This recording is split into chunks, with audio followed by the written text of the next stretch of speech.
안녕하세요. 정혜래 가업승계 정선입니다. 오늘은 명의신탁 때문에 고민하시는, 차명주식 때문에 고민하시는 대표님들을 위해서 기존의 방법으로 좀 회수가 어려웠던 그런 차명주식을 회수해오는 좀 다른 방법에 대해서 말씀을 드릴 거예요. 그동안 신탁주식이 있는데 이거를 좀 해결해 오는 방법을 찾지 못해서 고민이셨다면 오늘 영상이 도움이 되실 거예요. 끝까지 보시면 이런 방법도 있구나 라고 생각을 하시게 될 겁니다. 지난 시간 잠깐 리뷰하자면 명의신탁일 경우에 일반 명의신탁으로 해지할 수도 있고 또 일정 요건이 갖추어졌다면 실제 소유자 확인 제도, 간소화 제도라고도 하죠. 이 제도를 활용할 수도 있습니다. 근데 오늘은 신탁 주식이라는 것을 증명하기 어려운 이런 주식들을 어떤 식으로 가져와야 되는지 그 방법에 대해서 알아보도록 하겠습니다. 지난 시간에 제가 못 보여드려서 오늘 좀 자료를 좀 챙겼어요.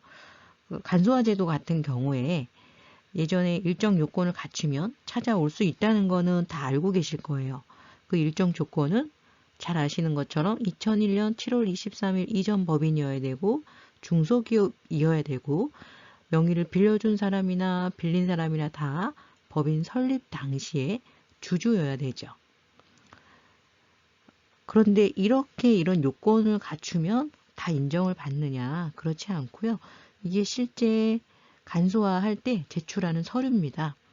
보시는 것처럼 이렇게 다양한 항목들을 꼼꼼하게 챙겨서 제출을 하셔야 되고요. 최초 명의신탁하게 된 사유와 경위, 그다음에 주식 발행 법인의 설립 당시의 발기인별 현황, 저 사유도 굉장히 중요해요. 신청인이 설립 당시에 왜 신탁을 했는지, 저거에 따라서 어떻게 보면은 조세 회피의 목적이 볼 수도 있고 있다고 볼 수도 있고 없다고 볼 수도 있거든요. 그래서 이거 작성할 때 굉장히 주의하셔서 해야 될 것 같습니다. 그 외에도 이렇게 여러 가지 항목들을 검증을 해야지만 인정을 받을 수 있습니다. 이렇게 불인정받는 경우도 있어요. 다 인정받는 건 아닙니다. 저렇게 증거를 다 제출을 해도 절차는 이렇게 돼요. 신청서 접수하시게 되면 그 신청서를 보고서 금액이 크지 않고 자료도 아까 그 제출하라는 자료도 굉장히 잘 준비를 해서 낸 케이스에서는 저희가 해보면 바로 그냥 인정 혹은 불인정이 바로 나와요. 바로 나온다는 거는 여기에서 확인이 가능하니까 판결문이 아니라 통지서에 기다 아니다 이거를 처리 결과가 나오니까 빨리 되고요.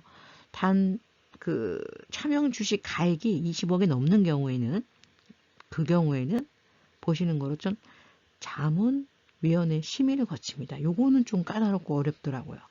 이거 이제 차명주주하고 그리고 신탁자죠. 명의 빌려주신 대부분은 대표님이 되겠죠. 같이 가셔가지고 몇 시간 지난번에 그 회사 대표님은 4시간 동안 이제 신문을 당했다 그러시는데 아무튼 굉장히 힘드셨대요. 그래서 어쨌든 이 실소유자 확인 신청 제도는 취지는 이거를 좀 간소화하게 해준다는 건데 저희가 실무적으로 느꼈을 때는 간단하지 않아요. 근데 그럼에도 불구하고 요건이 되면 저희가 간소화를 하자고 말씀을 드려요. 그 이유는 여기 보시는 것처럼 처리 결과를 통지해 주기 때문입니다. 처리 결과를.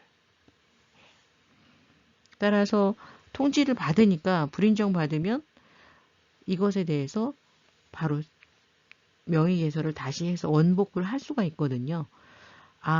중요한 게 있어요. 이 실제 소유자 확인 신청할 때 명의 개설을 해서 신청하시는 거예요. 명의 개설하는 거는 그 명의를 빌려줬는데 다시 내 명의로 바꿔서 신청하시는 거예요. 그래서 이미 주식은 원래대로 돌려놓은 상태에서 신청을 하는데 이게 인정을 못 받게 되면 여기 국세청에 나온 통보자료에 뭐라고 돼 있냐면 인정을 그럼 못 받으면 어떡하냐. 못 받으면요. 이것을 양도나 증여로 볼 수 있습니다. 자금이 오가지 않았기 때문에 증여로 볼 수 있겠죠. 중요한 내용이라서 제가 앞에 불인정 통지서 다시 한번 확대했어요. 이 불인정 통지서에 뭐라고 되어 있냐면 양도세 또는 증여세 등의 과세에 대하여 검토할 예정임을 알려드립니다. 이게 무슨 소리냐면 간소화 신청을 할 때 이미 명의 개설을 해서 신청을 한다 그랬잖아요. 근데 실제 소유자의 실명 전환이 아닌 것으로 확인이 되었으므로 당신들이 명의 개설해서 제출을 했는데 이게 신탁 주식이 아니므로 우리는 절차에 따라서 실질 관계를 확인해서 이게 양도 혹은 증여로 과세를 할 것임을 예정을 하겠다 하고 불인정 통지서랑 같이 온 거예요. 그래서 이런 경우에는 빨리 명의 개설을 취소하셔야 돼요. 이거가 시간이 3개월 안에 가능하거든요. 그러니까 증여로, 왜냐면 돈이 오가지 않았기 때문에 이건 증여로 봐요. 증여 신고 같은 경우는 3개월 안에 취소를 할 수 있거든요. 그래서 중요한 거, 이 간소화 하실 때 불인정 받았을 경우에 빨리 취소한다. 증여를 취소한다. 이거 많이들 모르시는데 잘 챙기셔야 됩니다. 자, 그러면 우리가 이렇게 명의신탁으로 증명을 하기가 어려운 거예요. 인정을 못 받는 거예요. 그러면 방법이 없어요. 사와야 돼요. 사올 때는 어떻게 하느냐? 사올 때는요. 자, 보시는 것처럼 거래하는 사람에 따라서 할인율이 달라요. 할인율. 간단하게 생각하시면 돼요. 친한 사람. 여기서 친하다는 거는 친구가 아닙니다. 친구는 아무리 친해도 특수관계인이 아니에요. 특수관계인 간에서만 저가 거래에 대해서 싸게 산 사람이 이익 봤으니까 증여세를 내라 그래요. 그렇다면은 우리가 이 특수관계는 굉장히 중요합니다. 주식을 거래할 때. 그래서 대표님들께서 많이들 놓치시는 거는 친인척이 특수관계인이라는 거는 다 알아요. 혈족은 사촌, 그 다음에 인척, 결혼으로 맺어진 사이에서는 육촌까지는 특수관계이니까 이 사람들이 거래할 때는 싸게 거래하면 이 싸게가 얼마냐면요. 5%예요. 5%보다 더 싸게 거래하면 그것에 대해서 더 싼 금액은 싸게 산 사람 이익을 봤으니까 증여세를 부과하겠다는 겁니다. 자, 그리고 많이 놓치시는 것 중에 하나가 바로 이거예요. 임직원들. 이런 임직원은 친인척은 아니잖아요. 친인척은 아닌데 그 상증세법에서 어떻게 얘기하냐면 이 회사, A라는 회사라고 하겠습니다. A 회사의 지배주주와 자, 이 A라는 회사의 임직원이 거래를 할 때는 이거는 특수관계라고 봅니다. 지배주주 기준은 30%. 또 29%는 지배주주가 아니에요.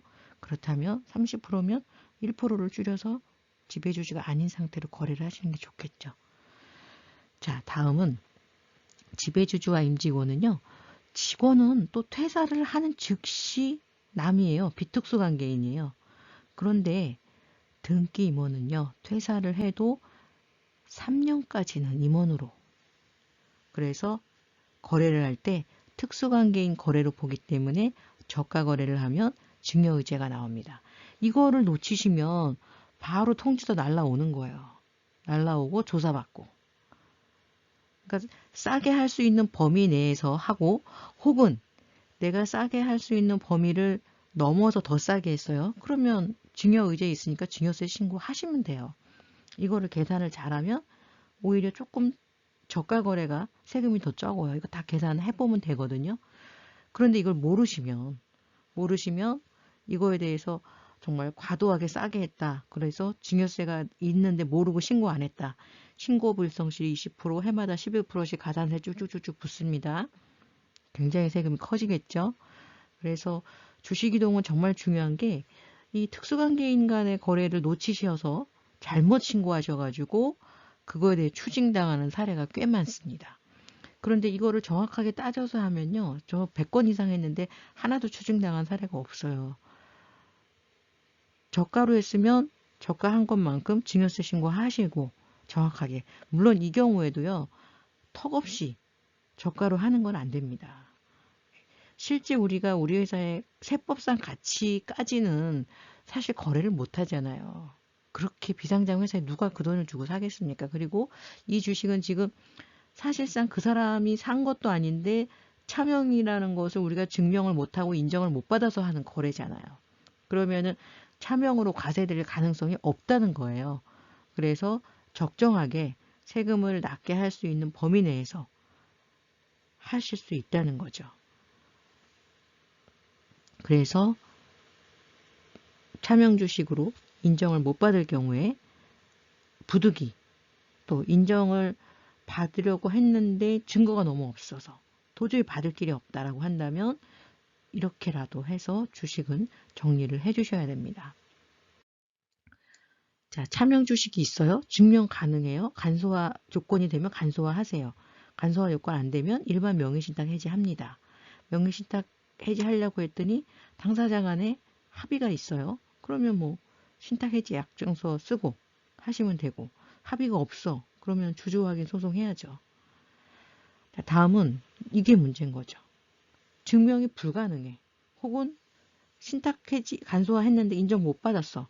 이런 경우는 할 수 없이 사와야 되는데 시가로는 사오기 어렵다는 거죠. 그 많은 돈을 줄 수도 없고 실제 그 사람 것도 아닌데 단지 신탁이라는 걸 인정 못 받아서 내가 사오는 건데, 그럴 때는 적정한 금액에서 정확하게 세금 계산하고 저가로 사오게, 저는 가능하면 이런 경우는 저가로 하시라 그래요.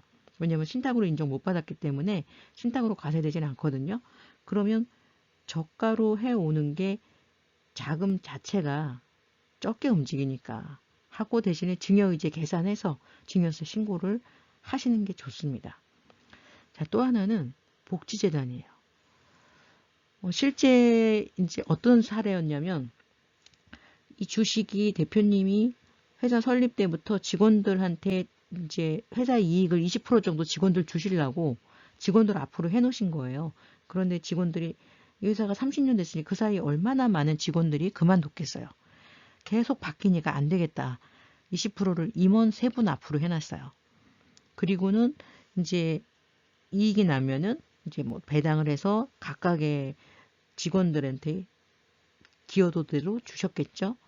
문제는 이제 회사가 30년이 넘다 보니까 임원들도 나이가 많아지시고 언제 돌아가실지 모르는데 가치가 100억이에요. 그러니까 항상 걱정을 하세요. 이거는 임원들도 본인들 주식이 아닌 걸 알아요. 그렇다고 해서 회장님이 이거를 회수를 해오는 것도 어렵대요.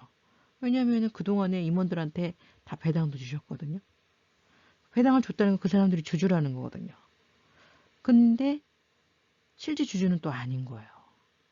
그래서 고민하다가 이 회사 같은 경우는 복지재단을 설립해서 그 주식을 임원들이 기부했습니다. 왜냐면 임원들은 자기 거라고 주장을 할 수는 없는 거죠. 양심상. 자기 게 아닌데. 그렇다고 회장님이 이걸 내 거라고 못 찾아오기 때문에 어쨌든 처음 취지 자체가 직원들에게 뭔가 보상을 해주기 위해서 하셨기 때문에 직원들을 위한 근로복지기금을 만들어서, 회사에 근로복지기금 만들어서 실제로 배당합니다. 복지기금에. 그래서 직원들을 위해서 쓰고 있어요. 그래서 정말 임원들 연세 많아지시면서 돌아가실까봐 걱정을 많이 하셨는데 이 문제를 말끔하게 해결을 한 케이스입니다. 그리고 또 하나는 이제 민사신탁인데 누누이 말씀드리지만 이렇게 제가 지금 뭐 저가 양수도 복지재단 민사신탁은요, 차명이라는 거를 증명할 길이 없을 때예요. 그리고 불인정 받았을 때 쓰는 방법입니다. 차명이 명백한데 이 방법 쓰시면 안 돼요. 차명이 명백하면 반드시 차명 주식 해지로 갖고 오셔야죠. 자, 걱정에 대해서 한 번 더 강조를 했습니다. 자, 이런 경우에 민사신탁은 뭐냐면요, 이 차명 주식의 신탁하고는 완전히 다른 거예요. 이거는 이름만 빌린 거고 이게 아니라 민사신탁은 제 영상 중에 민사신탁 이창한 박사님 영상이 있습니다. 이창한 박사님이 민사신탁으로 지금 많이 도움을 주셨는데 자산가들 이 자산을 지키는 거에 있어서 신탁 당사자 간의 약정을 통해서 계약서 쓰고 저희 법무법인에서 다 서류 만들어서 정확하게 이 주식에 대한 관리는 누가 하느냐, 의결권입니다. 그리고 갑자기 사망했을 경우에 이 주식은 누구에게 줄 거냐, 수익자, 이런 부분을 민사신탁으로 해서 정리를 합니다. 내용이 워낙 어렵고 좀 차명주식이라는 거는 상당히 다루기가 애매한 부분이 있어요. 그래서 제가 오늘은 이런 게 있습니다 라고 말씀을 드리고요. 구체적인 내용은 회사별로 다르기 때문에 개별 상담을 신청하시기 바랍니다. 영상 하단에 상담 신청 링크가 있어요. 거기다가 좀 상황을 자세하게 적어주시면 회사에 맞는 상담을 받으시면 될 것 같고요. 자, 오늘 영상 도움이 되셨다면 좋아요와 구독하기. 신탁해지 관련해서 사례들 더 올라갈 거예요. 그래서 알림 설정 해 놓으시면 아, 저런 방법이 있었네. 우리 회사도 저런 상황인데 나도 저렇게 하면 되겠네. 이런 유익한 정보를 얻으실 수 있으실 거예요. 아마 명의신탁 해지 관련해서 저처럼 많이 해본 사람은 저는 없을 거라고 생각을 해요. 워낙 많이 해서. 물론 제가 혼자 하는 게 아니라 많은 전문가들의 도움을 받아서 하죠. 그래야지만 문제가 생기지 않기 때문에. 자, 대표님들 오늘 긴 시간 어려운 내용 경청하시느라고 고생하셨고요. 다시 한번 궁금하신 내용은 밑에 링크로 남겨주시기 바랍니다. 감사합니다.